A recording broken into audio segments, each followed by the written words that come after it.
यानी कोई आत्मावान व्यक्ति जो अपनी आत्मा को अनुभव करता है वो कभी अपने माँ बाप की तुलना ऐसे कर सकता है? नहीं, बिल्कुल नहीं, बिल्कुल नहीं। वो तो धन्यवाद देगा अपने माँ बाप का कि मुझे इतने सुंदर जगत में भेजा, आपके जरिए मैं आया यहाँ। वो तो धन्यवाद करेगा माँ बाप का।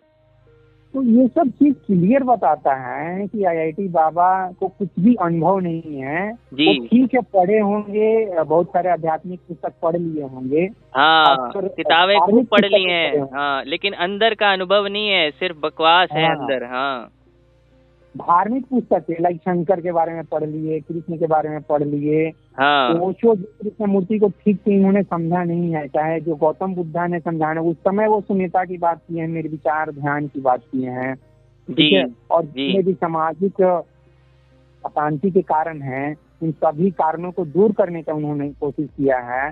और ये बंदा देखिए कैसे बात कर रहा है। नमस्कार दोस्तों, और नमस्कार बाबा जी। आपको बाबा जी ही बोले ना?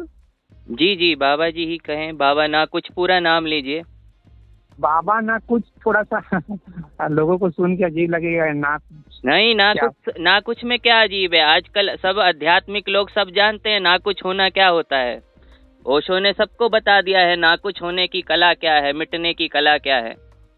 सबको पता है ये भाषा ना कुछ होने की। गालिब खुद कहते थे ना कुछ होने की बात है। आध्यात्मिक लोगों को नहीं पता होगा तो क्या होगा ना कुछ के बारे में। नाकुछ का मतलब वही, मतलब नथिंगनेस से है। नथिंग, बिल्कुल बिल्कुल नथिंगनेस। ना कुछ भी नहीं है यहाँ। हाँ। तो सब माया मोह है, यही बेसिकली आपका मतलब होता है। माया मोह नहीं, ये सारा इल्यूजन है, माया है, माया, सिर्फ माया। ये जो जगत है, ये जो सारा जगत है, ये स्वयं माया है, माया रानी। और भी गहरे अगर इसमें उतरो, अगर अपने आप को आप जान जाते हैं, अपने अस्तित्व को, स्वयं को जान जाते हैं, तो आपको पता लगता है ये माया भी राम ही है, स्वयं राम ही है। तो ये जो माया रानी है, ये सारा जगत माया रानी है देखा जाए तो। और फिर जब आप अपने भीतर उतरते हैं, अपने आप को जानने के लिए, अपने अस्तित्व को समझने के लिए, तो आपको पता लगता है मैं ही हूँ इस माया का रचनाकार, मैंने ही इस माया को रचा है। तो यहाँ पर बात यह है कि अहम ब्रह्मास्मि का मतलब जब पता लगता है कि मैं ही ब्रह्म हूँ। आवाज आ रही है मेरी? हाँ, जब पता लगता है कि मैं ही ब्रह्म हूँ, मैं ही सत्य हूँ, तो यह भी पता लगता है कि मैं ही मेरी माया भी हूँ। मतलब कोई अंतर नहीं है, जगत ही स्वयं जगदीश है, माया ही स्वयं राम है। ऐसा आभास होता है, ऐसा पूरी तीव्रता के साथ ऐसा एहसास होता है और ज्ञान होता है। समझ आती है कि यहाँ कोई अलग नहीं है मुझसे, मैं ही सर्वस्व हूँ और मैं ही समस्त अस्तित्व हूँ। अलग जैसा कुछ नहीं बचता फिर। तो ये परम ज्ञान की बात है, ये खुद एक्सपीरियंस करने की बात है। खुद ही में डूब कर खुदा हुआ बंदा। ये खुद ही में डूब कर जब तक खुदा ना हो जाए तब तक ये पता नहीं लगता राज का। अच्छा ठीक है बाबा, ना कुछ मैं आपको रोकना चाहूंगा। जी। तो ये जो जैसे कि अभी मैं पेड़ पौधों के बीच में हूँ, प्रकृति के बीच में हूँ जी, तो ये पेड़ पौधे, नदियाँ, तालाब, ये घर मकान, ये सब माया मोह है। ये माया आपको इल्यूजन दिख रहा है अभी, लेकिन यही माया को राम, मैं जो कह रहा हूँ, मैं जो देख पा रहा हूँ, यही माया राम है स्वयं। ये प्रकृति, ये पेड़ पौधे है तो दिख तो माया रहा है सबकी, ये तो मिटेगा, सब मिटेगा। इसलिए माया कह देते हैं क्योंकि ये मिटना है, नश्वर है। ये जितने भी पदार्थ की चीजें हैं, हमें पदार्थ दिखाई दे रहा है, लेकिन ये पदार्थ नहीं है, असल में ये ऊर्जा है। ऊर्जा ने पदार्थ का रूप ले लिया है, तो इसलिए इसको हम माया कह देते हैं। क्योंकि यहाँ ऊर्जा, जो शक्ति है, जो स्वयं परमात्मा है, वो अपनी ही माया में खुद को पदार्थ के रूप में देख रहा है, खुद को पदार्थ के रूप में व्यक्त कर रहा है। कहीं मनुष्य के रूप में व्यक्त कर रहा है, कहीं पेड़ के रूप में व्यक्त कर रहा है, ये कहीं पहाड़ के रूप में, कहीं धरती, कहीं सूरज, कहीं तारे के रूप में व्यक्त कर रहा है। स्वयं परमात्मा ही अपने आप को हर पदार्थ में व्यक्त कर रहा है। ऐसा समझ लीजिए। इसलिए इसको माया इसलिए कह देते हैं क्योंकि ये नश्वर है, मिटेगा सब, इसलिए माया है। लेकिन ये माया अगर और गहरे जाओ तो देखोगे ये सब ऊर्जा है, सब शक्ति है, सब स्वयं परमात्मा की ही शक्ति है, ऊर्जा है। तो स्वयं परमात्मा ने ही रूप धर लिए हैं जगह जगह। ठीक है, रुक जाइए। इसलिए मैं कहता हूँ कि माया स्वयं राम है, इसलिए मैं ऐसा कहता हूँ। जी बताइए। बाबा जी, आप परमात्मा का नाम लिए जी, वो अनडिफाइंड है। परमात्मा इज व्हाट, आप कुछ एक्सप्लेन नहीं कर पाएंगे। बिकॉज आइंस्टीन भी एक्सप्लेन नहीं कर पाए व्हाट इज गॉड, तो आप भी एक्सप्लेन नहीं कर पाएंगे। इस चीज को तो छोड़ दीजिए पहले। नहीं, एक्सप्लेन ही कर रहा हूँ। ये अगर आप देखो तो ये सारा जो अस्तित्व दिख रहा है, सांसें चल रही हैं, शरीर है, ये हर रूप में जो कुछ कोई भी रूप दिख रहा है, आकाश है, धरती है, आसमान है, जगत है, तो मैं ये कह रहा हूँ कि ये जो कुछ भी नजर आ रहा है, जो कुछ भी माया के रूप में नजर आ रहा है, जो कुछ भी दिख रहा है, वास्तविकता कह लो इसको, कुछ भी कह लो, चाहे ये नश्वर है या मिटेगा या कुछ भी होगा, जो कुछ भी नजर आ रहा है सब कुछ परमात्मा है, सभी कुछ। इसमें कुछ रत्ती भर अलग नहीं, उससे कुछ भी अलग नहीं है परमात्मा से, मैं ये कह रहा हूँ। ठीक है बाबा ना कुछ, फिर मैं ये पूछना चाहता हूँ जी, आप सब कुछ नश्वर है, सब कुछ डिस्ट्रॉय हो जाएगा, इस बात पे आप बहुत ज्यादा जोर दे रहे हैं जी, लेकिन सब कुछ सृजन हो रहा है, सब कुछ क्रिएट हो रहा है जी, इस चीज क्यों नहीं आप फोर्स कर रहे, इस चीज को क्यों नहीं बता रहे हैं? ये सब कुछ क्रिएट भी तो हो रहा है ना, ये बिल्कुल हो रहा है। ये देखो, गॉड का मीनिंग क्या है? जनरेटर, ऑपरेटर, डिस्ट्रॉयर, ये तीनों फॉर्म में है। जनरेट भी कर रहा है, रचना भी कर रहा है, ऑपरेट भी कर रहा है, फिर डिस्ट्रॉय भी कर रहा है ताकि फिर से नई रचना कर सके। तो ये जगत जो है, रचना भी हो रही है, यहाँ सब क्रिएट हो रहा है, उसके बाद में फिर ऑपरेट भी हो रहा है, फिर उसके बाद फिर डिस्ट्रॉय हो रहा है। तो मतलब सब काम चल रहा है यहाँ पे डिस्ट्रॉय होने के बाद भी। तो आपका जोर डिस्ट्रॉय होने पे, नश्वर होने पे इतना ज्यादा क्यों है? ऑपरेट होने पे, जनरेट होने पे ज्यादा क्यों नहीं है? मेरा कोई जोर है ही नहीं डिस्ट्रॉय होने की ओर। मैंने सिर्फ इतना कहा कि ये सब माया है। माया क्यों है? मैंने इसका जवाब दिया, क्या कारण है कि ये सब माया है। जो ये इसलिए कहा क्योंकि ये सब चीजें एक दिन नष्ट होंगी, इसलिए ये माया है। ये सत्य नहीं है, सत्य नहीं है। सत्य तो वो है ना जो नष्ट नहीं हो सकता कभी। सत्य वो है जो कभी नष्ट नहीं हो सकता। क्या है वो चीज?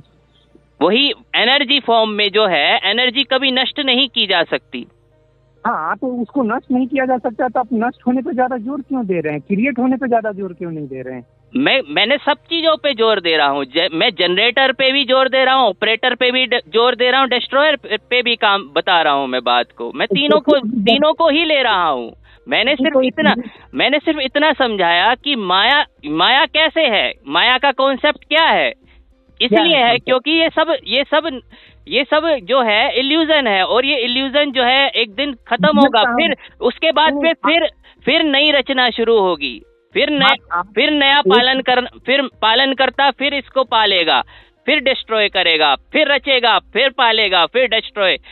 ये ऐसे चक्र चलता रहता है, जनरेट करने का, ऑपरेट करने का, डिस्ट्रॉय करने का, बार बार ऐसे चक्र। ये चक्र है, ये सारा जगत एक चक्र है। जनरेटर जनरेट भी कर रहा है, ऑपरेटर ऑपरेट भी कर रहा है, फिर डिस्ट्रॉय कर रहा है, फिर से जनरेट कर रहा है। बार बार रचना हो रही और रचना को मिटाए चले जा रहा, रचे जा रहा, फिर मिटाए जा रहा, रचे जा रहा, फिर मिटाए जा रहा, क्रिएट किए जा रहा, फिर मिटाए जा रहा। ये कॉन्सेप्ट है परमात्मा का। तो इसमें माया कहाँ आ गया? ये प्रोसेस चल रहा है। ये माया यही तो है, यही तो माया है जो जिसको रचा जा रहा है। जो रचना है परमात्मा की, परमात्मा ने माया को ही रचा है, इल्यूजन को रचा है। परमात्मा को छोड़िए, माया को भी छोड़िए, ठीक है ना। मेरे नजर में तो सब कुछ रियल है। मैं रियल हूँ, ये पेड़ पौधे रियल है, सूरज रियल है, चांद कैसे रियल है? कैसे रियल है?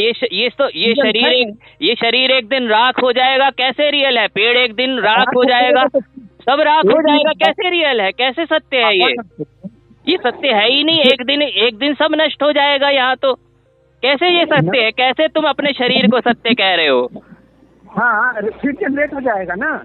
नहीं, शरीर दोबारा जनरेट नहीं होगा। एक बार राख हो गया तो बह गया वो पानी में, बह गया वो मिट्टी में मिल गया, सब बह जाता है यहाँ। शरीर नहीं रीजनरेट होता, एनर्जी रीजनरेट होती है। आपने भाषा मत बोलिए, रुकिए पहले। हाँ, हम फिर से पैदा हो जाएंगे ना, जैसे अभी पैदा हुए हैं फिर से पैदा हो जाएंगे। तो शरीर थोड़ी पैदा होगा, ये शरीर थोड़ी पैदा होगा। आत्मा की बात है। आत्मा रीजनरेट होगी, आत्मा रिकारनेट होगी, आत्मा फिर से जन्म लेगी। आत्मा शरीर नहीं है। आप शरीर को अलग नहीं देख पा रहे हैं आत्मा से।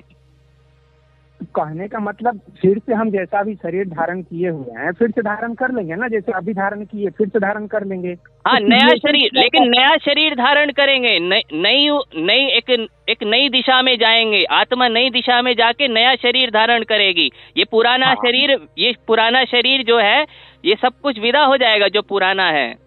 अरे भाई साहब, तो वही तो मैं बोल रहा हूँ, अभी जो शरीर मिला है इसको हम नया सपोर्ट करते हैं ना कि ये नया शरीर मिला है। आप पुराना पे ज्यादा जोर क्यों दे रहे हैं? नष्ट होने पे ज्यादा जोर दे रहे हैं। जैसे आपने कहा, आपने समझो, थोड़ा सा आप समझ नहीं पा रहे हैं बात को। समझो, थोड़ा सा समझो, धैर्य से समझो। आपने कहा मैं रियल हूँ, पेड़ पौधे रियल है ना। आपने ये सब कहा कि ये तो मुझे रियल दिखाई दे रहा है, शरीर रियल है, ये रियल है। आपको ये सब रियल दिखाई दे रहा है। मतलब आप कहना चाह रहे हैं ये माया नहीं है, ये कभी नष्ट नहीं होगा। आप ये कहना चाह रहे हैं कि ये कभी नष्ट होगा ही नहीं। नष्ट होगा लेकिन फिर से जनरेट हो जाएगा, ये मैं बोलना चाह रहा हूँ। आप क्या शरीर दोबारा से जनरेट होगा? फिर से मेरा क्वेश्चन ध्यान से सुनिएगा। आपने कहा शरीर रियल है, ठीक है, और फिर आपने कहा कि शरीर फिर से जनरेट हो जाएगा। शरीर जनरेट होगा फिर दोबारा से? जैसे अभी मेरे को एक शरीर मिला है, हाँ, वैसा ही शरीर फिर से मिल जाएगा एक। तो नया मिलेगा ना, तो नया मिलेगा ना। तो फिर ये माया हुआ। ये जो शरीर है अभी जो मिला हुआ है ये तो फिर खत्म हो जाएगा ना। ये तो खत्म हो जाएगा। ये शरीर मिलेगा ना। क्या तो फर्क पड़ता है? जैसे कि पेड़ से एक पत्ता गिरा तो नया पत्ता आएगा ना। आप गिर गया जो पत्ता, उसके ऊपर क्यों इतना जोर दे रहे? अरे ये पत्ता गिर जाएगा, ऐसे क्यों बोल रहे हैं? नया पता आ रहा है उसको क्यों नहीं देख रहे? जो हरियाली है उसको तो नया, मैं तो नया भी देख रहा हूँ ना, मैं तो नया शरीर भी देख रहा हूँ। आप कह रहे हो कि ये जो पुराना शरीर है ये रियल है। रियल नहीं है, ये रियल नहीं है, ये मिटेगा। आप मिटने आप इस बात से आप मुझे बताइए, आप मुझे इतना बताइए कि आप नष्ट होने की बात से इतना घबराए हुए क्यों हैं? डरे हुए क्यों है मृत्यु से? आप मृत्यु से इतना डरे हुए क्यों हैं? नष्ट होने की बात से, नष्ट होने की प्रक्रिया से, डिस्ट्रॉय होने की प्रक्रिया से आप घबराए हुए हैं। तभी आप कह रहे हैं कि आप डिस्ट्रॉय पर इतना जोर क्यों दे रहे? अरे भाई, जो इस जगत का सत्य है यहाँ पर सब नष्ट ही होना है, फिर क्रिएट हो जाएगा नया, लेकिन नया क्रिएट होगा। मेरा जोर उधर भी है, नए की तरफ भी है। आपका जोर उस तरफ नहीं है, उस तरफ मेरा जोर। अरे आप समझ, आप कुतर्क कर रहे हैं यहाँ पर। आप शरीर को रियल बता रहे हैं, पेड़ पौधों को रियल बता रहे हैं, आप उसके अंदर की आत्मा नहीं देख पा रहे। आप पेड़ पौधों के भीतर आत्मा है, एनर्जी है, वो रियल है। पेड़ पौधे रियल नहीं है। मेरी आप सुनो तो, पूरी बात तो सुनो, आप पूरी बात ध्यान से सुनो। आपने कहा पेड़ पौधे और शरीर रियल हैं। और इसी के लिए मैं कह रहा हूँ ये शरीर रियल नहीं है, पेड़ पौधे रियल नहीं है। इसके अंदर जो ऊर्जा है, आत्मा है, वो रियल है। आप उसको देखो, एनर्जी को देखो। रुक जाइए। आप एनर्जी को नहीं देख रहे, आप एनर्जी को रियल नहीं। आप अपने को मेरी बात पूरी तो होने दो। आप जो है पदार्थ को रियल कह रहे हो। आप पदार्थ के भीतर जो आत्मा है उसको रियल नहीं देख रहे। जो उसके अंदर एनर्जी है, जो बाबा नाकुच के अंदर एनर्जी है, जो आपके अंदर एनर्जी है, आप उसको नहीं देख रहे, उसको रियल नहीं बता रहे। आप कह रहे शरीर रियल है, पेड़ पौधे रियल है, जो नष्ट हो जाएंगे उनको रियल कह रहे हैं, जो माया है उसको रियल कह रहे हैं, जो एक दिन खत्म हो जाएगा उसको रियल कह रहे हैं। इसके अंदर जो आत्मा है, सबके भीतर जो आत्मा छुपी है, उसको रियल नहीं बता रहे हैं आप। बाबा ना कुछ ज्यादा ज्ञानी मत बनिए, रुकिए। मैं ज्ञानी नहीं बन रहा, मैं ज्ञानी हूँ। मैंने जाना है तो मैं जो सत्य जाना है, जो आत्मा जानी है, उसी की तो बात करूंगा। इसकी बात थोड़ी करूंगा जो शरीर है, जो नश्वर है, इसकी क्यों बात करूंगा जो नश्वर है। ये सत्य नहीं है। सत्य वो है जो आत्मा है, जो आप में है, जो मुझ में है, जो एक है, जो एक तत्व है, परम तत्व है, उसी की तो बात करेंगे हम। इसकी क्यों बात करेंगे जो माया है।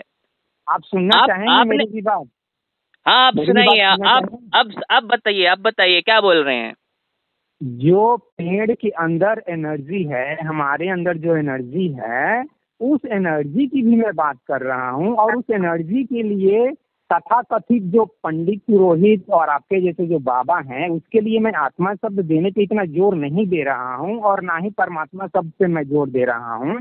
इस बात को गौर कीजिए। अदरवाइज क्यों नहीं जोर दे रहे हैं, ये क्यों नहीं जोर दे रहे हैं इस बात पे। यही तो सत्य है, आत्मा ही तो सत्य है।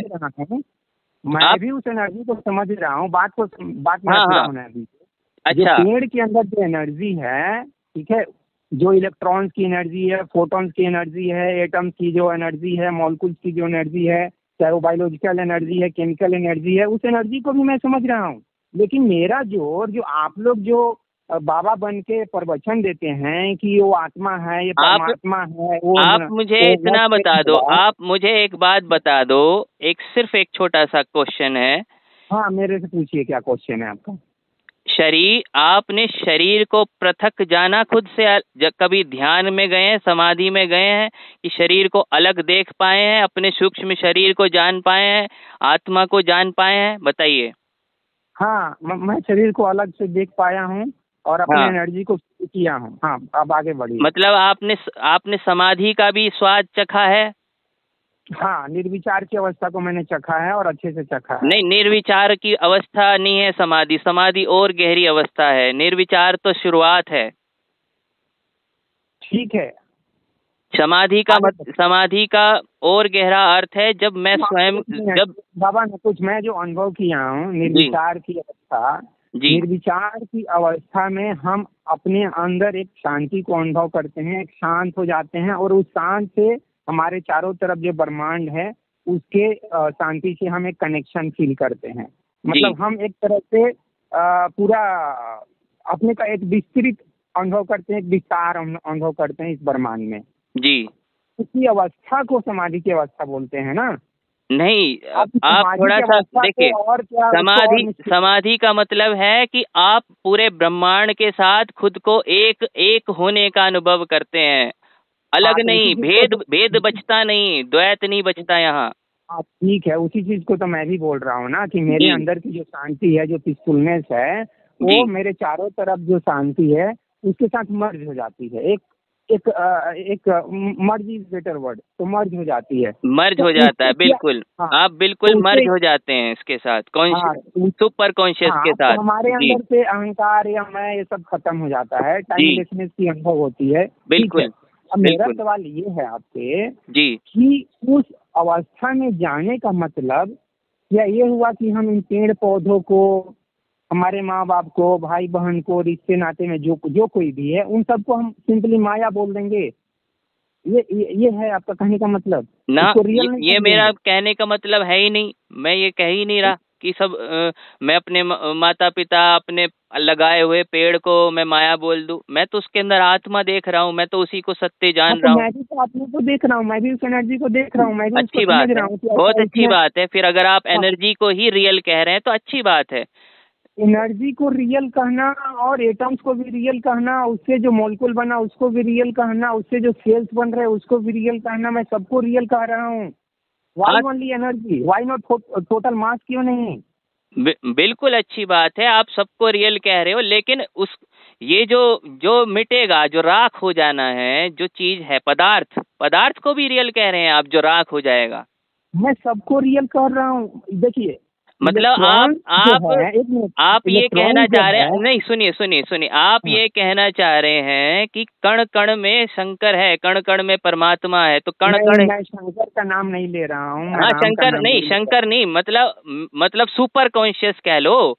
कण कण मैं सब शब्द नहीं लेके आ रहा हूँ, मुझे इन सब शब्दों में कोई दिलचस्पी नहीं है। मैं प्योर। तो ये आप सीधा फिर ये कह लो कि यहाँ कण कण मैं स्वयं हूँ, ऐसा कह रहे हो? मैं जो साइंस जिस टर्म को यूज करता है, हाँ, एटम की बात करता है, इलेक्ट्रॉन की बात करता है, देखिए एक चीज और समझ लीजिए, अध्यात्म की दिशा एकदम अलग है, साइंस की एकदम अलग है। साइंस अध्यात्म को छू भी नहीं पाएगा, इतना भी जान लीजिए। फिर ये बाबा ना कुछ आपके अंदर का अहंकार बोल रहा है, और आप अहंकार की बात ही नहीं है, स्पष्ट बात है, एकदम स्पष्ट। विज्ञान अभी अध्यात्म को समझ भी नहीं पाएगा, विज्ञान नहीं समझ पाएगा। अहंकार है, और वैज्ञानिक वैज्ञानिक क्या करते हैं ना, आप इसका कॉन्सेप्ट समझ लीजिए पहले। वैज्ञानिक सिर्फ पदार्थ की खोज में लगे हुए हैं और सिर्फ एनर्जी की खोज में लगे हुए हैं, ठीक है, लेकिन उन्होंने आत्मा को नहीं जाना। जो आत्मा एनर्जी का स्रोत है, एनर्जी भी नहीं है वो, एनर्जी के भी अप साइड में है, बहुत ही ऊपर की बात है आत्मा, और वो एनर्जी का स्रोत है, वहां से सारी एनर्जी जन्म ले रही है। तो आत्मा को भी ये एनर्जी समझ रखा है आजकल बहुत सारे लोगों ने कि आत्मा ऊर्जा है। नहीं, आत्मा ऊर्जाओं को कंट्रोल करने वाला एक सिस्टम है, और वास्ट सिस्टम है वो, और इसको बहुत सारे लोग समझ नहीं पाते हैं, आत्मा को एनर्जी समझ लेते हैं। तो विज्ञान कहता है मॉलिक्यूल्स हैं, रेडियो वेव्स हैं, ये सब चीजें हैं, और पदार्थ है, तो पदार्थ को ही टुकड़े कर करके, पार्टिकल्स के ही टुकड़े कर करके वो देख रहे हैं, एटम के टुकड़े कर करके वो देख रहे हैं, लेकिन उनको कहीं आत्मा नहीं नजर आई है अभी तक वो आत्मा तक पहुंचे ही नहीं। तो वो कैसे कह देंगे कि फिर हम कैसे कह दें कि वो अध्यात्म को जान गए हैं, कुछ हो गया? अभी तो वो पदार्थ में ही अटके हुए हैं। जब तक वो अपने भीतर, जैसे आपने कहा कि मैंने अपने आप को जाना, अपने आप शरीर को अलग पृथक देख के भी जाना, समाधि में भी घटना घटी और खुद को जाना, समझा। तो वैज्ञानिक ये थोड़ी कर रहे हैं, वैज्ञानिक सिर्फ पदार्थ की खोज में लगे हैं। अभी जो दिखाई दे रहा है, जो बहुत सूक्ष्म से सूक्ष्म कैमरा या मशीनों के द्वारा वो देख पा रहे हैं, उसी की खोज में लगे हैं। वो बाहर की खोज हो रही है, भीतर की खोज अभी करी ही नहीं, शुरू ही नहीं की। जो हमारे ऋषि मुनियों ने, हमारे ज्ञानियों ने जो हमें बताया है, हमें दिया है अध्यात्म का, तो उसके जो आप भी जानते हैं अध्यात्म के बारे में, जैसे आपने बताया, मैं भी जानता हूँ अध्यात्म क्या है, आत्मा क्या है, तो वो उसके बारे में नहीं जान पा रहे हैं वैज्ञानिक। तो कैसे हम कह दें कि विज्ञान वहां तक पहुंच जाएगा? बताइए। ठीक है बाबा, ने कुछ मैं इसका जवाब देता हूँ। जी। आप आत्मा का इतना महिमा मंडन कर रहे हैं और कह रहे हैं कि जो बड़े से बड़े साइंटिस्ट लोग हैं उनको भी आत्मा के बारे में नहीं मालूम है जी। जिस आत्मा की बात आप कर रहे हैं वही आत्मा आइंस्टीन जी के अंदर या न्यूटन साहब के अंदर है या नहीं है? वो अनजान है ना, आत्मा है सब में, लेकिन अनजान है, अज्ञान है उनको खुद का। एक मिनट, वो अज्ञान है कुछ मामले में, ठीक है। हाँ, आप भी अज्ञानी हैं बहुत सारे मामलों में। इस चीज को एक्सेप्ट कर रहे हैं या नहीं कर रहे हैं? नहीं, मैं क्यों एक्सेप्ट कर लूं? मैं तो अज्ञानी नहीं है। किस चीज में अज्ञानता देखी आपने? बताइए। अभी बहुत सारी चीजों में, एक चीज में नहीं, हजारों चीज ऐसे मिल जाएंगे जिसके बारे में आप अज्ञानी हैं। मतलब विज्ञान के बारे में या और दिशाओं और चीजों के बारे में जानकारी नहीं हो सकती है, ऐसा ना? ऐसा कहना चाह रहे हैं कि मुझे और चीजों की जानकारी नहीं हो सकती है इस दुनिया में, इस ब्रह्मांड में। मैंने अपने आप को जानने वाला, मैं यहाँ कह सकता हूँ, अपने आप को जानने वाला, स्वयं को जिसने जान लिया, हाँ, उसको सारी जानकारियां नहीं हो सकती हैं, उसको विज्ञान की सारी समझ नहीं हो सकती। जैसे आइंस्टीन को विज्ञान की बहुत गहन से गहन समझ है, तो एक आत्मज्ञानी को, स्वयं को जानने वाले को नहीं हो सकती है विज्ञान की समझ। तो बाबा ने कुछ, मैं वही चीज बोल रहा हूँ कि जैसे आपने अपनी अंदर की शांति को, अपने अंदर के उस पीसफुलनेस को अनुभव किया और उसके बल से आप एक अहंकार पाल लिए कि जो आइंस्टीन जी हैं वो इस चीज को नहीं जानते हैं, वो आत्मा को नहीं जानते, वो अध्यात्म को नहीं जानते। बिल्कुल बिल्कुल बिल्कुल, मैं यहाँ बिल्कुल स्पष्ट हूँ इस बात के लिए कि उन्होंने आत्मा को नहीं जाना है, लेकिन उनके अंदर से ये जो चीज जान रहा है E=mc² जैसे इक्वेशन को इमेजिनेशन कर रहा है, गौर कीजिएगा, फोटो इलेक्ट्रिक इफेक्ट को इमेजिनेशन कर रहा है, उनके अंदर से वो क्या ऐसा फोर्स है जो इन सब चीजों को कर रहा है? क्या वो आत्मा नहीं कर रही है? आत्मा तो रचनात्मक है ना, तो वो रचना करेगी, कल्पना करेगी। ऐसे बहुत सारे लोग हैं दुनिया में जो कितने ही रचनात्मक होते हैं, लेकिन क्या वो सबने अपने आप को जान लिया है? नहीं। तो बाबा ने मैं आपको इस चीज की तरफ इशारा करना चाह रहा हूँ कि भले ही आइंस्टीन जी को अपने अंदर जो ये सिस्टम काम कर रहा है, उस सिस्टम को, उस ऑपरेशन को, उस तंत्र को नहीं समझ पाए होंगे अध्यात्म के दृष्टिकोण से, लेकिन वो जो कुछ भी कर रहे हैं उनके अंदर से वही फोर्स काम कर रही है। इस चीज से एग्री कर रहे हैं ना? बिल्कुल, इस चीज से तो मैं सहमत हूँ कि वो फोर्स काम कर रही है, लेकिन वो फोर्स खुद को तो नहीं जानती है। आपका वही सवाल, आप कह रहे थे पहले कि आइंस्टीन अपने आप को जानता है, ऐसा कुछ कह रहे थे आप। ऐसे मैं अध्यात्म के लोगों को जो अहंकार है ना कि हम लोग बहुत ज्यादा जानते हैं आइंस्टाइन। नहीं, मैंने ये नहीं कहा, मैंने ये नहीं कहा कि मैं आइंस्टाइन से बहुत ज्यादा जानता हूँ। उसकी फील्ड अलग है, मेरी फील्ड अलग है। मैं अपनी फील्ड में मैं अपनी फील्ड में जानता हूँ आइंस्टाइन। सुनिए, आइंस्टाइन मेरी फील्ड का कैसे जान जाएगा? क्योंकि उसको बाहर का ही सब अनुभव है, भीतर का कोई अनुभव नहीं है। फिर आपका अहंकार बोल रहा है, रुकिए। अरे भाई ये अहंकार कहाँ से हो गया? यहाँ की फील्ड ही दोनों की अलग है। उसको वहाँ की नॉलेज है, मुझे अंदर की नॉलेज है, उसको अंदर की नॉलेज नहीं है। सीधी सी बात है, बिल्कुल सीधी सी बात है कि आइंस्टाइन को अपने भीतर की नॉलेज, अपने आत्मा की नॉलेज नहीं है, अपना कोई ज्ञान नहीं है। उसको बाहर के जगत का ज्ञान है। बाबा ना कुछ यही अज्ञानता है, यही हमारे हिंदू धर्म के खासकर लोगों के। अरे नहीं, अरे आपने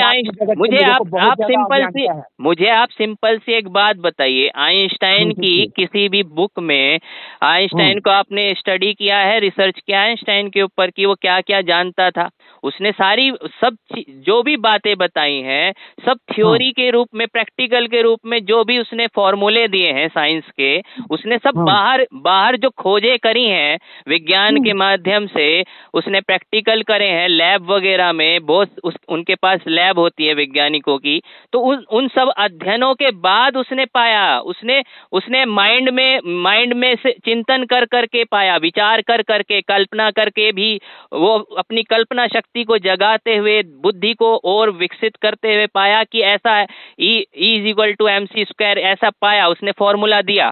तो ये सब बाहर के जगत का फॉर्मूला है, भीतर के जगत का उसको नहीं पता है। ये सीधी सी बात है, ये आप भी जानते हो, सब जानते हैं, सभी को पता है, जिनको भी अध्यात्म का पता है।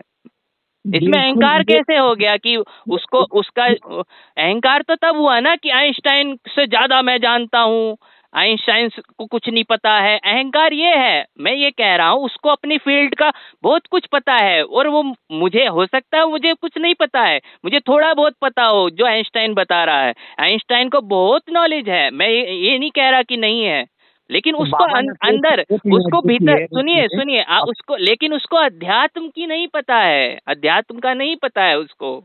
मैं इतना सा कह रहा हूँ। अध्यात्म का पता है तो क्या कह रहे हैं? मैं कहता हूँ आइंस्टीन को भी अध्यात्म का पता है। आपने कैसे कह दिया? जब आपने क्या आइंस्टाइन को स्टडी किया है, पढ़ा है उसके बारे में? हाँ, मैं स्टडी किया हूँ, उनके विचारों को स्टडी किया हूँ, और उनके विचारों से मालूम पड़ता है कि वो स्पिरिचुअल व्यक्ति हैं, उनको समझ है इस चीज का। अच्छा, तो क्या आप मुझे बताइए, आप मुझे एक्सप्लेन कीजिए फिर, ऐसे कैसे आप कह रहे हैं कि वो स्पिरिचुअल है? ऐसा उन्होंने क्या जान लिया अपने बारे में, या ऐसा उन्होंने क्या पाया? मुझे एक्सप्लेन करिए। हाँ, जैसे कि वो जब काफी उम्र हो चुका था उनका, मतलब 60 के बाद लाइक, तो उस समय वो चीजों को रिलेट करने की कोशिश कर रहे थे, फॉर्मूले बनाने की कोशिश कर रहे थे, लेकिन वो रिलेट नहीं कर पा रहे थे सब चीज को फॉर्मुलेट नहीं कर पा रहे थे, फॉर्मूला नहीं दे पा रहे थे। तब उनको इस चीज का एहसास हुआ कि मेरा जो थिंकिंग कैपेसिटी है, इमेजिनेशन करने की कैपेसिटी है, फॉर्मूला बनाने की कैपेसिटी है, वो लिमिट है, और मैं इतना ये वास्ट जो एग्जिस्टेंस है उसको मैं नहीं समझ पा रहा हूँ। जैसे कि उनका एक बहुत फेमस स्टेटमेंट है कि I want to understand the mind of God. तो कोई भी अनस्पिरिचुअल व्यक्ति कैसे ऐसा स्टेटमेंट दे सकता है कि मैं भगवान के दिमाग को समझना चाहता हूँ? कैसे? आप बोलते हैं उनको स्पिरिचुअल व्यक्ति नहीं है।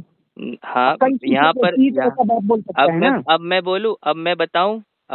हाँ, आइंस्टाइन ने बहुत खोज करी बाहर के जगत में, सब कुछ जान लिया बाहर के जगत में। बाहर के जगत में खोज किया भैया वो, लेकिन उसके अंदर में जो सिस्टम है वो रहस्य सब खोल। अरे आप मुझे बोलने देंगे कि नहीं बोलने देंगे? जरूर जरूर। आपने कहा कि मैं गॉड के माइंड को समझना चाह रहा हूँ। आइंस्टाइन ने ऐसे कहा अपने स्टेटमेंट में कि वो समझ नहीं पा रहा है माइंड, गॉड का माइंड क्या है वो समझ नहीं पा रहा, ऐसा कहा ना उसने। मतलब वो इस चीज में चिंतनशील था, बिल्कुल, है ना।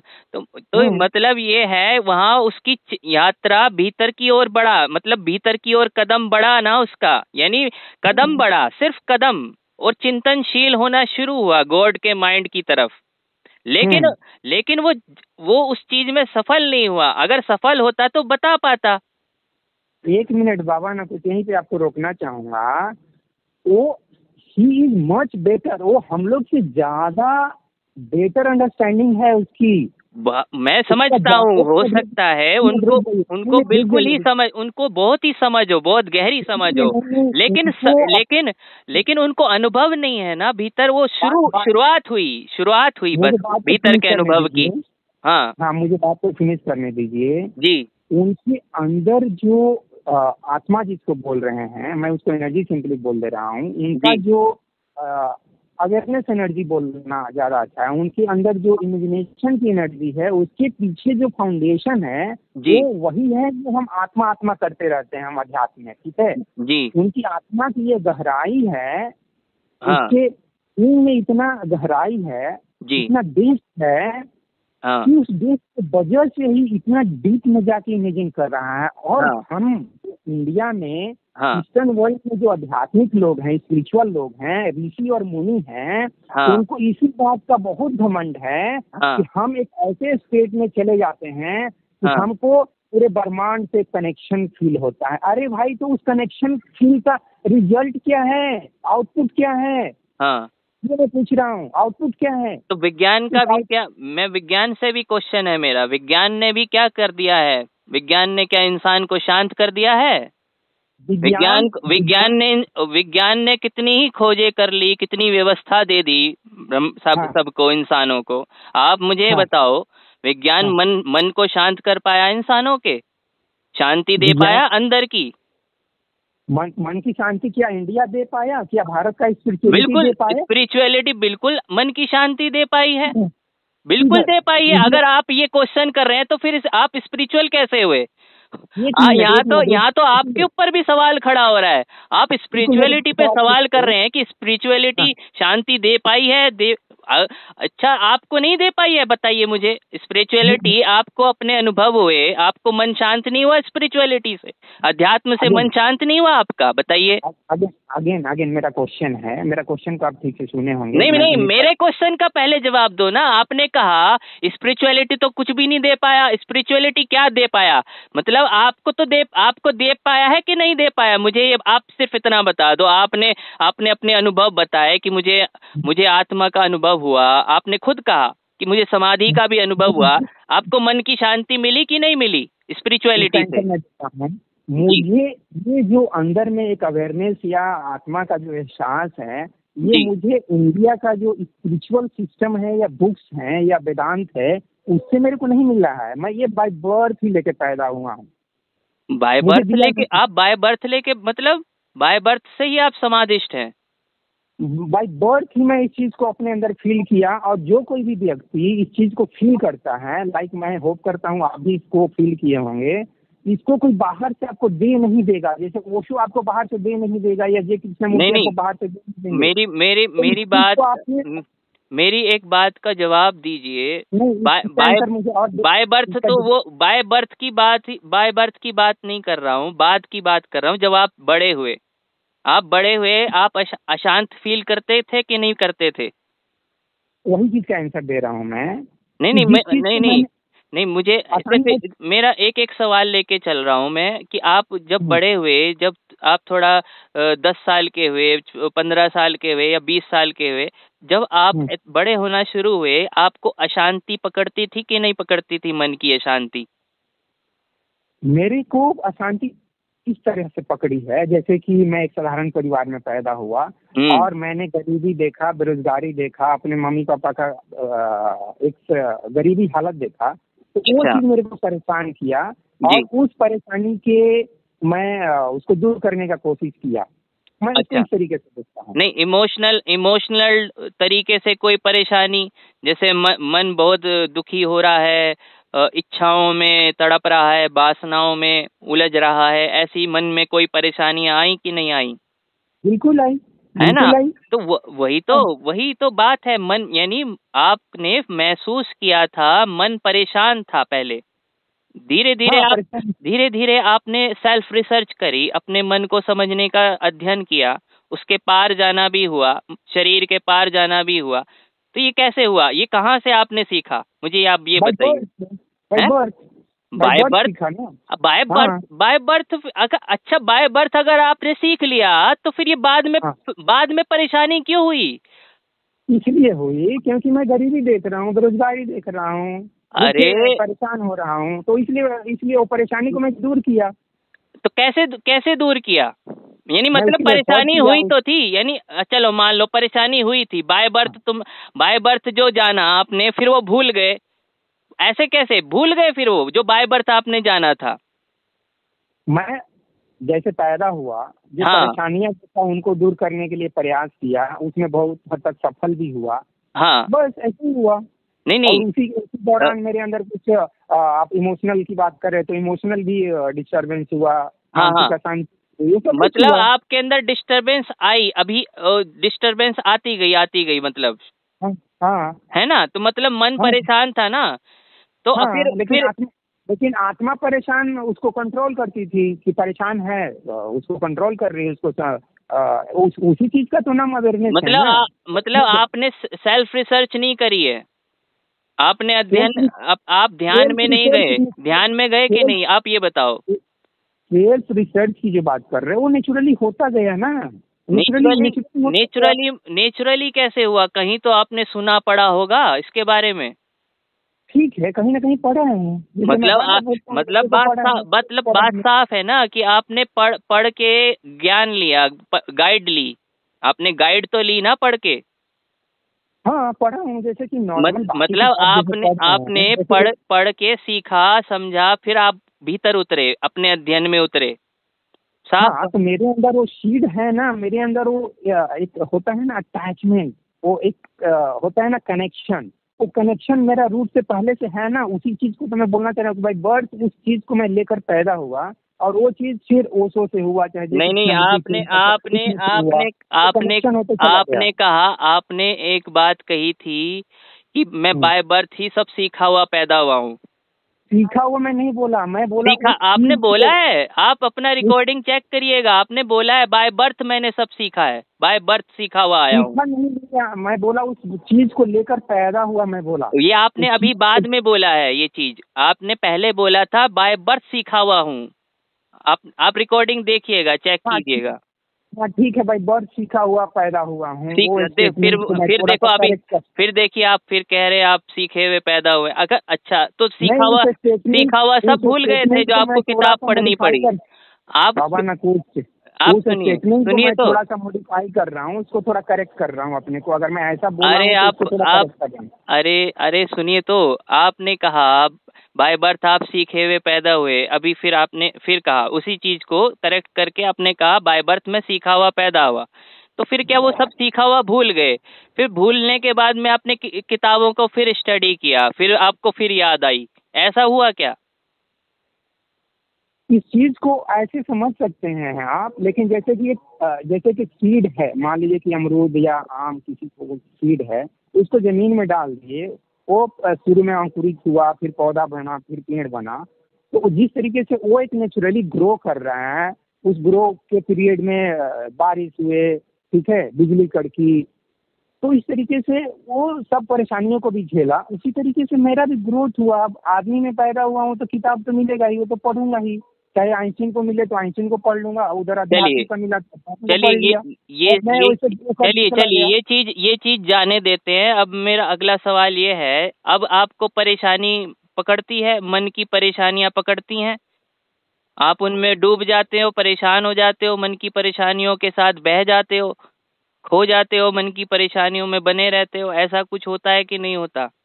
देखिए, ये इस चीज को मैं ऐसे जवाब देना चाहूंगा कि अभी भी वो इम्पल्स तो पैदा होता है, लेकिन उस इम्पल्स में पहले जितना बेचैनी होती थी, जैसे कि बच्चे में है, किशोर में जितना बेचैनी होता है, वो बेचैनी धीरे धीरे कम होने लगता है। हाँ। बस यही फर्क होता है। लेकिन ऐसा नहीं कि हमको कुछ भी इफेक्ट नहीं होता है, जैसे कि ये इसलिए होता है ना क्योंकि आप अवेयर रहते हैं, अब ज्यादा अवेयर रहते हैं पहले से, बहुत ज्यादा, है ना? पौधे का बात किया ना, जैसे कि पौधा जब बिल्कुल ग्रो अप हो जाएगा, जब पूरा उसके 3 शाखाएं सब कुछ खिल जाएंगे, तो उसके ऊपर इफेक्ट कम आना शुरू हो जाएगा। उसी तरीके से अगर किसी की आत्मा जागरूक पोजीशन में है, तो जब पूरा ग्रोन अप हो जाएगा, तो उसके ऊपर इफेक्ट कम होगा। मतलब आपने अध्ययन कर करके ये अपनी अवेयरनेस पर काम किया, आपने अवेयरनेस को बहुत बढ़ा लिया, इसलिए अब आपको बेचैनी नहीं पकड़ती है। आती भी है, तरंगे उठती हैं, चली जाती हैं, लहरें आती हैं, चली जाती हैं, आप अवेयर रहते हो। ये अभी हुआ है, ऐसा अभी सीखा है ये सब चीजें। ये आपने बाय बर्थ नहीं सीखा है। अगर ये बाय बर्थ होता, मैं इसको ऐसे देखता हूँ कि जिस तरीके से कृष्ण बोलते हैं कि हम जब मरते हैं तब हम अपने पुराने वस्त्र को छोड़कर नया वस्त्र ग्रहण करते हैं, दोबारा पैदा होते हैं। तो मैं वो कृष्ण की बातों से पूरी तरह से सहमत हूँ कि जो कृष्ण बोल रहे हैं वो सही बोल रहे हैं। नहीं, वो तो बात ठीक है, लेकिन आप जो है बाय बर्थ अवेयर नहीं थे, आप बाय बर्थ जागृत नहीं थे। ये घटना अभी हुई है कि आप जागृति में रह रहे हैं, ज्यादा से ज्यादा अवेयर रह पा रहे हैं। नहीं बाबा ना कुछ, मैं इसको इस तरीके से देखता हूँ कि मैं अपने पास्ट लाइफ में भी एक शॉर्टेन स्टेज तक स्पिरिचुअलिटी के मामले में, या अवेयरनेस के मामले में, या आत्मा के मामले में, या जो कुछ भी अध्यात्म बात करता है उस मामले में एक शॉर्टेन स्टेज तक ग्रोन अप हो चुका था। अच्छा। और वो ग्रोन अप स्टेट ही बाद में सीड बन रहा है, एनर्जी कॉन्सेंट्रेट हो रही है मृत्यु के समय, और वो एनर्जी फिर एक सीड फॉर्म में दोबारा जन्म ग्रहण कर रही है, और फिर वो सीड धीरे धीरे ग्रोन अप हो रहा है, और एक शॉर्टेन स्टेज के बाद 20-25 साल के बाद वो पूरी तरह से अवेक हो जाता है। फिर मतलब मैं जो मेरा भी ऐसा ही रहा है, मेरा भी सेम ऐसे ही प्रोसेस रही है।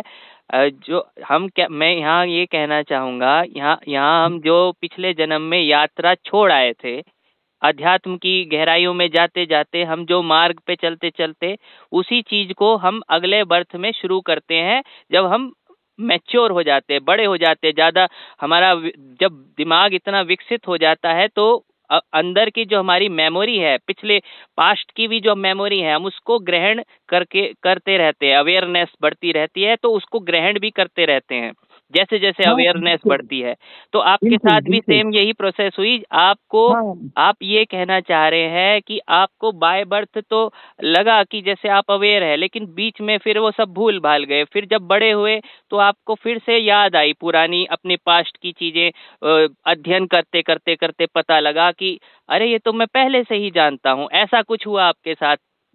नहीं बाबा, मैं कुछ चीज को ऐसे में रखता हूँ, जैसे वही बीज वाली बात किया कि जैसे बीज जमीन में जब डाल दिया गया जी, तो जब धीरे धीरे अंकुरित होकर बड़ा होना शुरू होता है, 1-2 साल के बाद जब वो और बड़ा होता है और बड़ा होता है, तब वो जब विशाल रूप धारण कर लेता है एक सर्टेन स्टेज के पास, जैसे कि हम लोग लगभग 20-21 साल तक समझने लगते हैं। अगर वो आपकी आत्मा अपने पास्ट लाइफ में इन सब चीजों को समझी है, अनुभव की है, बिल्कुल, तो फिर से वो उसी स्टेज में पहुंच जाता है। मैं स्पीड से बार बार ये अवेयर, ये उसी चीज से होता है। जब आप अवेयर होते हैं, बहुत ज्यादा अवेयर हो जाते हैं, तो आपको अपना पास्ट की चीजें भी पता लगने लगती हैं उस अवेयरनेस के बढ़ने से। हाँ, और हमको पास्ट लाइफ ऐसा नहीं कि याद आता है कि हम नहीं, लाइफ याद नहीं, ऐसा वो पास्ट लाइफ की वो प्रोसेस अलग है। पास्ट लाइफ को जानने वाली वो प्रोसेस अलग है, उसकी अलग प्रोसेस है। लेकिन यहाँ पर आपका ऑटोमेटिकली आपको सब चीजें पता लगने लगती हैं अवेयरनेस बढ़ते बढ़ते। हाँ, ये कह सकते हैं। बिल्कुल नेचुरली होता है, बिल्कुल नेचुरली होता है ये जी। हाँ, और ये घटना हरेक के साथ हो रही है। बिल्कुल सबके साथ हो रही है वो, चाहे वो अवेयर हो या ना हो, सबको ऑटोमेटिकली चीजें पता लगती हैं। क्योंकि हमारा जो ज्ञान है, पिछले जन्मों का भी जो ज्ञान है, जो हमने जाना होगा, कभी अनुभव किए हैं पिछले जन्मों के, वो सबके आगे आ जाते हैं। ऐसा नहीं है वो सब मिटा, विधाता कोई ऐसा नहीं है कि सब कुछ डिलीट कर देगा। नहीं, सब कुछ डिलीट नहीं होता, आपके अनुभव वापस आते हैं आपके साथ ही। आपके साथ एक पोटली होती है, आत्मा के साथ पुरानी मेमोरीज की एक पोटली होती है जो साथ लेकर ही चलती है उसको, उसके अंदर ही वो सब अनुभव होते हैं आत्मा में। हाँ बाबा, मैं कुछ चीज को ऐसे में रखता हूँ जी कि वो सब अनुभव में जो कुछ भी हमारे यूजफुल है, जो कुछ भी हमारे काम लायक है, जो कुछ भी उसको कैरी फॉरवर्ड करता है। और जो कुछ भी डिस्टर्ब चीजें हैं, जो कुछ भी अशांत करने वाली चीजें हैं, उस चीज को नेचर कोशिश करता है उसको डिलीट कर दिया जाए, हटाने। जी। लेकिन अगर बहुत ही ज्यादा स्ट्रॉन्ग इम्प्रेशन एनर्जी फॉर्म में आपके अंदर बैठा हुआ है माइंड में, तो वो चीज निश्चित रूप से आपके सोल को भी इफेक्ट करती है, और उस चीज का प्रभाव आपको नेक्स्ट बर्थ में भी दिखने को मिलता है। बिल्कुल होता है, ऐसा ही होता है। कहने का मतलब, जैसे कि मैं इस चीज को बोलता भी हूँ कि जैसे कि कोई बच्चा अगर बहुत ज्यादा इंटेलिजेंट है, अपने इस लाइफ में या पास्ट लाइफ में साइंटिस्ट है, डॉक्टर है, इंजीनियर है, तो दोबारा अगर वो पैदा होता है तो भी आगे आता है। बिल्कुल। हाँ, वो बहुत इजीली बचपन से ही पढ़ाई में इंटेलिजेंट होगा। जितने भी अनुभव होते हैं, कोई भी हो, चाहे वो संसारिक अनुभव हो, कामकाज के अनुभव हो, दिमागी अनुभव हो या आत्मिक अनुभव हो, सब तरह के अनुभव वापस आते हैं। कोई ऐसा नहीं है, और सिर्फ वही आते हैं जो बहुत जरूरी अनुभव हैं। ऐसा नहीं कि सभी आ जाएगा, सब कचरा बह के आ जाएगा आगे, नहीं, बहुत जरूरी काम की चीजें ही आएंगी आगे। यहाँ पे एक चीज ध्यान देने वाली है कि अगर आप बहुत ही ज्यादा क्या उसको बोलेंगे, खराब तरीके से जीवन को जिया है, जैसे कि मार काट कर रहे हैं, हिंसा कर रहे हैं, चोरी डकैती कर रहे हैं, ठीक है, तो उसके इंस्पिरेशन आपकी आत्मा के ऊपर पड़ेगा एनर्जी फॉर्म में, और उस कैरी फॉरवर्ड होगा। ऐसा नहीं कि फिल्टर आउट हो जाएगा। बिल्कुल वो होता है। सारे इसको कहते हैं संस्कार, पिछले जन्मों के संस्कार कैरी फॉरवर्ड होते हैं सबके साथ। हाँ, या प्रारब्ध कर्म या पास्ट कर्म, ऐसा जो बोलता है अध्यास, हिसाब पूरे सारे पास्ट कर्माज के हिसाब तक देने पड़ते हैं हर इंसान को, और उसी हिसाब से जन्म भी मिलता है हम सभी को, जो हमारे पास्ट कर्माज होते हैं। हाँ, वो हिसाब देना पड़ता है। देखिए, यहाँ थोड़ा सा पनिशमेंट की भाषा है। नेचर किसी को पनिश नहीं करना, इसको नेचर को कोई इंटरेस्ट नहीं है आपको पनिश करने में। नहीं, ये पनिशमेंट की बात नहीं है। मैं इसको इस तरह से देखता हूँ कि आपने अगर कोई गड्ढा किया है कहीं अस्तित्व में, तो वो गड्ढा आपको भरना ही है, किसी भी तरह भरो आप। हाँ, मतलब वो कोई स्प्रिंग एक्शन के थ्रू समझ सकते हैं। जैसे आपने नादानी में किसी का घर तोड़ दिया, तो आपको उसके घर को दोबारा निर्मित करना ही पड़ेगा। हाँ, मतलब वही स्प्रिंग के तरह, स्प्रिंग से समझ सकते हैं कि स्प्रिंग को आपने एक बार टाइट कर दिया, मतलब एक एक्शन कर दिया, तो आपको फिर उसको धीरे धीरे वो छोड़ देंगे तो आप वापस वो ओपन होगा ही होगा।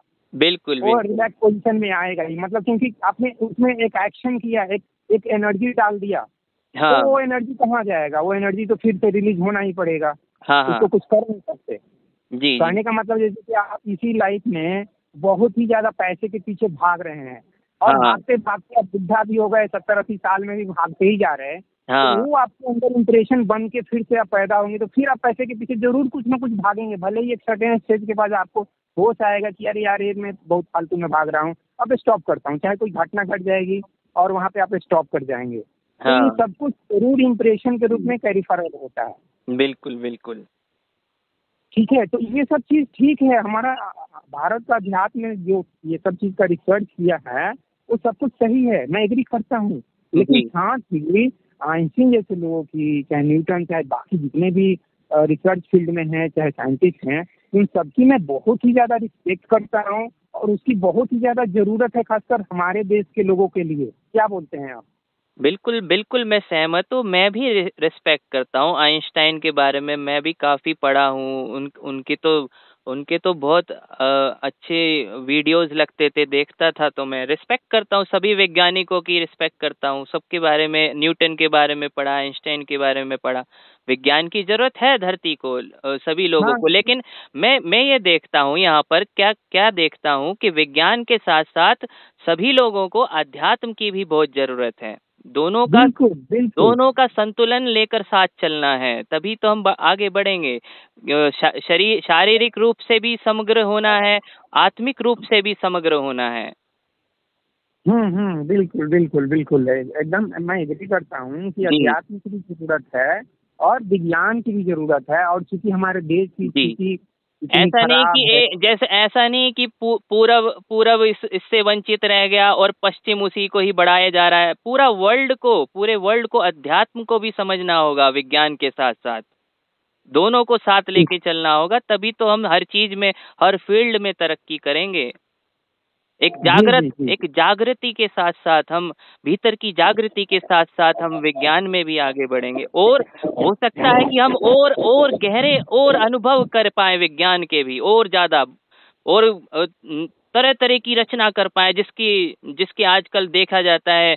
एलियन शिप्स, वैज्ञानिक बात कर रहे हैं आजकल, लाइट की स्पीड से हम इस स्पेस में जाया करेंगे। हो सकता है हम ऐसा भी कुछ रचना कर लें कि ऐसे स्पेसशिप तैयार कर लें कि लाइट की स्पीड से कहीं भी जाया जा सके। वार्म होल्स की बात हो रही है, बहुत कुछ बात हो रही है, रिसर्च चल रही है अभी लगातार। हो सकता है काफी आगे, अगर हम अध्यात्म को भी साथ लेके चले तो अध्यात्म में भी काफी गहरी खोज हो सकती है। बहुत सरल मार्ग बनाया जा सकता है सबको अध्यात्म की ओर ले जाने का और विज्ञान को समझाने का। जी जी बिल्कुल बिल्कुल, मैं भी वही चाहता हूँ। जी, मेरा भी यही देखना है। ठीक है बाबा, मैं कुछ हम लोग बहुत अच्छा चर्चा किए। शुरू में तो लग रहा था कि हम दोनों आर्गुमेंट ही करते रह जाएंगे। और शुरू में होता है, शुरू में थोड़े विचार भिड़ते हैं, लेकिन धीरे धीरे अगर आप बने रहें, जैसे मैं बना रहा, आप भी बने रहे, हमने थोड़ा सा शांत करने की भी कोशिश करी, तो थोड़ा सा जब हम संतुलन में आने लगते हैं, फिर एक दूसरे के साथ सहमत होने लगते हैं। ऐसा मैंने बहुत सारे, आप जैसे ही विद्वान लोग मुझसे बात करे हैं, मैंने उनसे बात करी। शुरू में होता है, सबसे होता है, झगड़ा होता है, जैसे सचित से भी होता था, प्रांशु जी से भी होता था, लेकिन बाद में सब सहमत होते थे। मैंने देखा ये होता है ऐसा। ऐसे जय कृष्ण, आपको बता दूं, जय कृष्ण मूर्ति और ओशो भी लड़ा करते थे, बहस होती थी उनमें खूब। लेकिन अगर दोनों आमने सामने आकर के बात करते, जैसे हम बात कर रहे हैं अभी, फोन पे बात कर रहे हैं, वो क्या करते थे, वो कोई शिष्य उनका लेटर भेज रहा है जय कृष्ण मूर्ति का, ओशो को कोई ओशो का लेटर जय कृष्ण मूर्ति के पास भेज रहा है, तो इस तरह से झगड़ा होता था। साथ बैठ के अगर बात करते जैसे हम लोग कर रहे हैं, तो हो सकता था ओशो और जय कृष्ण मूर्ति में आपस में सहमति हो जाती।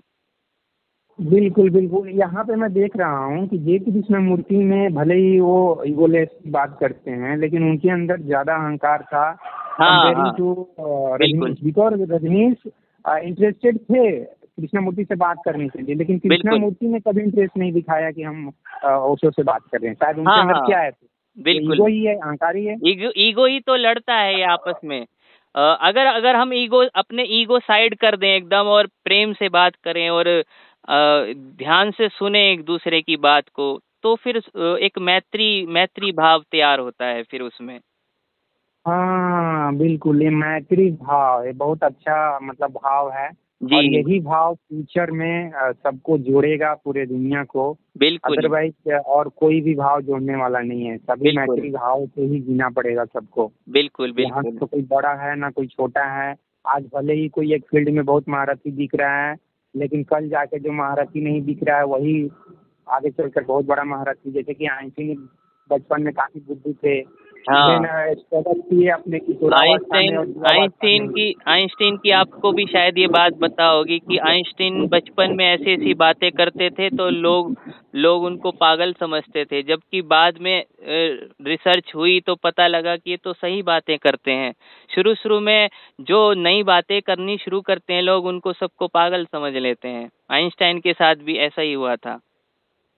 हाँ, वही मैं बोलना चाह रहा हूँ। चाहे कोई भी बंदा, मान लीजिए कि आज हो सकता है वो बुद्धू दिख रहा है, सिंपल दिख रहा है, आगे चल फिर वही हो सकता है कुछ ऐसे काम करे कि आप बोलोगे, फिर उसके पीछे तो पब्लिक भागने लगती है। मतलब पब्लिक देखिए मीडियोकर लाइफ कैसा जीती है कि वो फिर उसके पीछे भागने लगती है। मतलब उसको कहीं भी चाहिए कि मैं थोड़ा सा इनके साथ हो जाऊंगा तो बस मेरा फोटो आ जाएगा अखबार में, चाहे ऐसे हो जाएगा। हाँ, जैसे आईआईटी बाबा के बारे में आजकल हो रहा है खूब, वो फैले हुए हैं न्यूज में, हर जगह फैले हुए हैं।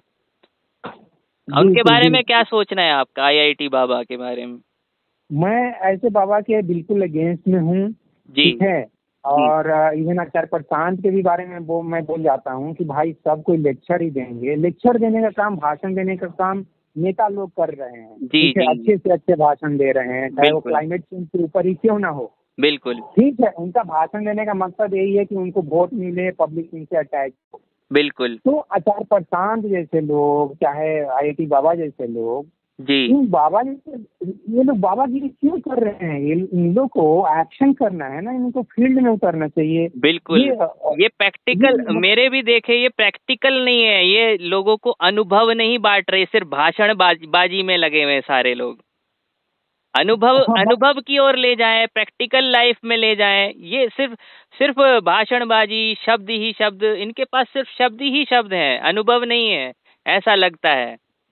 और शब्द भी कैसे हैं, मान लीजिए, हाँ, वो शब्द उनको देना चाहिए। जैसे कि मैंने आप शुरू में आत्मा, परमात्मा, माया, ये सब शब्द भी प्रयोग कर रहे थे, तो मैं आपको बार बार रोक रहा था, क्योंकि मेरा बैकग्राउंड ऐसा नहीं कि मैं आईटी पास किया हूँ, लेकिन मैं बार बार आपको रोक रहा था कि नहीं सर आप रुकिए, मैं एनर्जी की बात करूंगा, इलेक्ट्रॉन की बात करूंगा, फोटोन की बात करूंगा जी। तो इनको इस तरह से शब्दों का प्रयोग करके यूथ को समझाना चाहिए ना कि ये लोग बात करते हैं, जैसे उनसे कोई क्वेश्चन कर रहा है, हाँ। तो वो क्लियर खुल के बोल रहे हैं कि मुस्लिम धर्म वाले को तो साफ कर देंगे, मैं तो पहले ही बोला हूँ। ये कोई एक मित्रता भाव वाला व्यक्ति का कथन हो सकता है? ये आईटी बाबा का स्टेटमेंट है? नहीं, काफी जगह मैंने भी देखा है, मूर्ता भरी बातें कही हैं कि मैं, ऐसा बोलता है मैं कल की अवतार हूँ, महादेव ने मुझे बताया कि मैं कल की हूँ, मैं चाहूँ तो एक झटके में सारा जगत नष्ट कर दूंगा। ऐसी मूर्ता भरी बातें। ये सिर्फ नशे का असर है इस पर। नशा भी करता है, नशा करता है ये। बिल्कुल बिल्कुल। ये मतलब कोई एक समझदार व्यक्ति अपने माँ बाप को कभी राक्षस से तुलना करेगा? हाँ, कर सकता है? नहीं। कोई आत्मावान व्यक्ति जो अपनी आत्मा को अनुभव करता है, वो कभी अपने माँ बाप की तुलना ऐसे कर सकता है? नहीं, बिल्कुल नहीं। वो तो धन्यवाद देगा अपने माँ बाप का कि मुझे इतने सुंदर जगत में भेजा, आपके जरिए मैं आया यहाँ, वो तो धन्यवाद करेगा माँ बाप का। तो ये सब चीज क्लियर बताता है कि आईआईटी बाबा को कुछ भी अनुभव नहीं है। वो ठीक है, पढ़े होंगे, बहुत सारे आध्यात्मिक पुस्तक पढ़ लिए होंगे, हाँ, किताबें खूब पढ़ ली हैं, हाँ, लेकिन अंदर का अनुभव नहीं है, सिर्फ बकवास है अंदर। हाँ, धार्मिक पुस्तक है, लाइक शंकर के बारे में पढ़ लिए, कृष्ण के बारे में पढ़ लिए, हाँ, तो कृष्ण मूर्ति को ठीक से इन्होंने समझा नहीं है। चाहे जो गौतम बुद्धा ने समझाना, उस समय वो शून्यता की बात की है, निर्विचार ध्यान की बात की है, ठीक है। और जितने भी सामाजिक अशांति के कारण है, इन सभी कारणों को दूर करने का उन्होंने कोशिश किया है। और ये बंदा देखिए कैसे बात कर रहा है, न माँ बाप को वैल्यू दे रहा है जी, जो धर्म और जाति के नाम पे जो झगड़े हैं, उस झगड़े को और बढ़ा रहा है। ये सब फ्रस्ट्रेशन निकल रही है इसकी अंदर, ये फ्रस्ट्रेटेड है, आनंदित नहीं है। आनंद होता है तो आनंद बांटता है, कोई फ्रस्ट्रेशन है इसके अंदर। जिसके पास जो होगा वो वही बांट रहा है। हाँ हाँ हाँ बिल्कुल, आपसे बात करके काफी अच्छा लगा। मुझे भी काफी अच्छा लगा जी। तो फिर कभी और बात करते हैं। हाँ हाँ बिल्कुल, फिर कभी बात करेंगे। जी जी, थैंक यू वेरी मच। आपका भी बहुत धन्यवाद, प्रणाम आपको। प्रणाम जी।